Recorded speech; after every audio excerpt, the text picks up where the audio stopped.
Hey, I'm Pizza.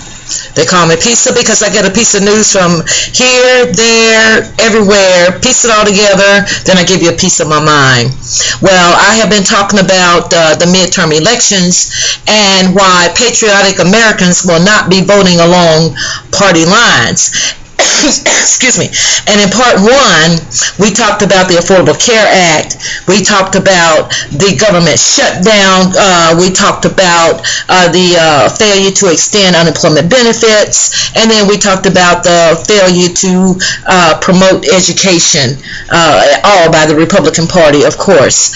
And then in our part two, we talked about the minimum wage, in which case I want to add consumer protection, and I went off on a tirade and didn't finish my thought process. But what I want to say is, when we get a minimum wage or a cost of living increase, then it should be some mandatory whole process for businesses that, for the next year, you can't raise your prices.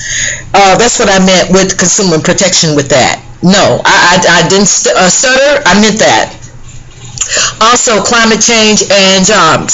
So in this segment, part three, I want to talk about a woman's right to choose. I want to talk about effective government, and I want to talk about immigration reform. Now, let me start with a woman's right to choose. We know that men like to control the situation. They will say otherwise, but let's just say that it's within their nature. Agree or disagree? That's not the argument right now anyway. What I want to say is this thing about a woman's right to choose. When we have men deciding on birth control for a woman, we have really gone too far. And if there are any men in the room right now, you need to step out, because I want to speak just to the women, married women especially, and single women. Now, what I want to say to you is this.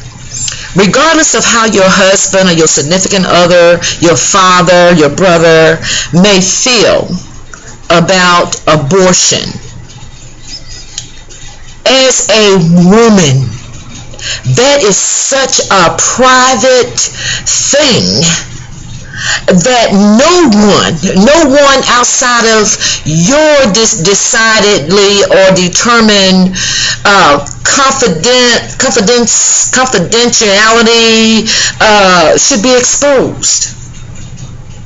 Let me give you a good example. Let's just say you're married and your 12-year-old daughter is raped by her nasty ass uncle, your husband's brother, and as a result she's impregnated.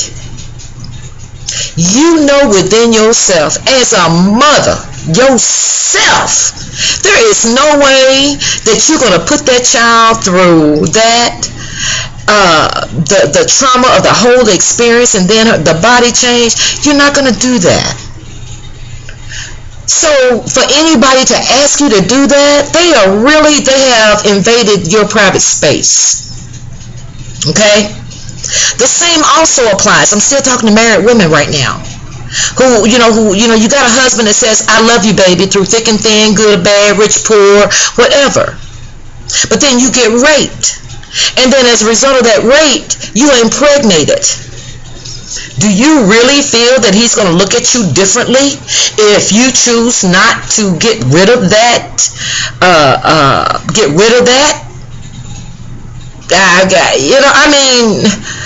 I'm just saying, let's just keep it real. Do you even want to do that? I mean, you got to think, in that man's mind, every time he sees that child, he sees another man. So I'm just saying, let's just take the abortion argument just off the table completely. Let's not even go there. You can't define what rape is for me. You can't tell me when I mean no and when I mean yes. Let's just take it off the table. And let's just say that with this stupid Hobby Lobby decision telling me that you can purchase your birth control pills over the counter. Why? If I got health insurance, it's going to cover it. That's extra money out of my pocket. But you can get your Bona pills paid for by the health insurance. Okay? So, enough on the woman's right to choose thing. I just need to go there. Because single women are already there. We already know. If we can't afford to do it, we can't handle it, we need to handle our business. But now there's another side to this argument too that I will cover in another segment. Cause what if the daddy don't want the baby and thinks that you're getting an abortion and you don't? So, now everybody can come back into the room. So we have a woman's right to choose. Immigration reform. You have got to get over this other thing. Again, we are Americans. And my Latino sisters and brothers and cousins and whatever, Asians and whoever, once you receive citizenship, you are married to the Obama administration for your life, your kids' life, your children's children, their children's children's lives. Which means from that point on, you got to vote in every election, no matter how small it is, no matter how local it is. School board, city council, you have got to vote.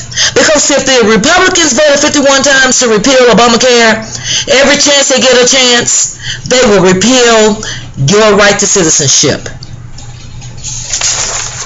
I'm just saying. Peace out.